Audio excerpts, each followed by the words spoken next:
సొంత ఇంటి కల నెరవేరాలి అనుకునే ప్రతి ఒక్కరూ కూడా మీరు అద్దింట్లో ఉన్నప్పటికీ కూడా ఆ ఇంటిని నీట్గా ఉంచుకోవటం, అలాగే ప్రేమించటం, ఏదైతే మీరు ఎక్కువగా దేన్నైతే ప్రేమిస్తున్నారో అది మనకి దక్కి తీరుతుంది అని లా ఆఫ్ అట్రాక్షన్ చెప్తా ఉంది. కాబట్టి సొంత ఇంటి కల నెరవేరాలి అనుకున్న వారు మీరు అద్దింట్లోనైనా సరే ఆ ఇంటిని నీట్గా ఉంచుకోవటం, అదేవిధంగా దాన్ని సొంతింటిలాగా చూసుకోవటం, సొంతింటిలాగా ఫీల్ అవ్వటం ఎవరైతే చేస్తారో వారికి సొంత ఇంటి కల నెరవేరుతుంది.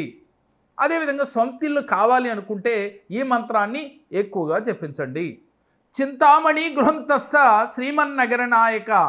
ఈ మంత్రాన్ని ఎవరైతే రోజు ఒక 10 నిమిషాలు చేస్తూ ఒక అరగంట ధ్యానం చేస్తూ మీరు సొంత ఇంటి కల నెరవేరినట్టుగా ఫీల్ అవుతూ మనసులో సంకల్పం చేసుకుంటూ సొంత ఇంటి కల నెరవేరినప్పుడు మీలో ఎలాంటి ఆనందం ఉంటుందో ఆనందాన్ని అనుభూతి చెందుతూ ఇలా ఒక 108 రోజులు చేసేలోగా మీకు సొంత ఇంటి కల కూడా నెరవేరుతుంది. ఎప్పుడైతే ఇంట్లో నెగిటివ్ ఎనర్జీ ఉంటే మీరు పాజిటివ్గా ఆలోచించలేరు. అందువల్ల ముందు మీ ఇంట్లో ఉన్న నెగిటివ్ ఎనర్జీని రిమూవ్ చేసుకోవాలి. అలాగే మీరు ఇల్లు క్లీనింగ్ చేసేటప్పుడు కూడా, అంటే తడిబట్ట పెట్టేటప్పుడు కూడా మీరు గల్లుప్పు వేసి పెట్టినట్లయితే అలా కూడా నెగిటివ్ ఎనర్జీ తొలగిపోతుంది. మీకు వీటిపైన నమ్మకం ఉంటే ఆచరించి చూడండి, మీ ఇంట్లో సుఖ సంతోషాలు కలిగి తీరతాయి. నా పేరు చెరుకువాడ వెంకట అండి. నేను సాగర్కి వచ్చానండి. మ్యారేజ్ లేట్ అవ్వడం వల్ల సాగర్కి వచ్చి మాట్లాడి సారు కొన్ని రెమెడీస్ చెప్పారండి.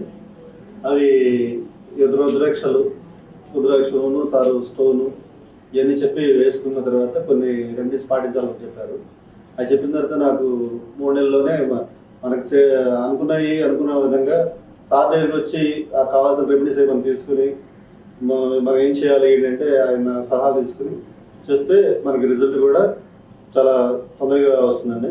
అట్లాగే నేను కూడా మా బంధువులకు కూడా నేను సార్ని పేరు చెప్పి సార్ని కలవడం చెప్పాను. వాళ్ళకు కూడా అలాగే సారు రెమెడీస్ అవి చెప్పి ఈ స్టోన్స్ అవి ఇచ్చిన తర్వాత వాళ్ళకి కూడా చాలా మార్పు వచ్చిందండి.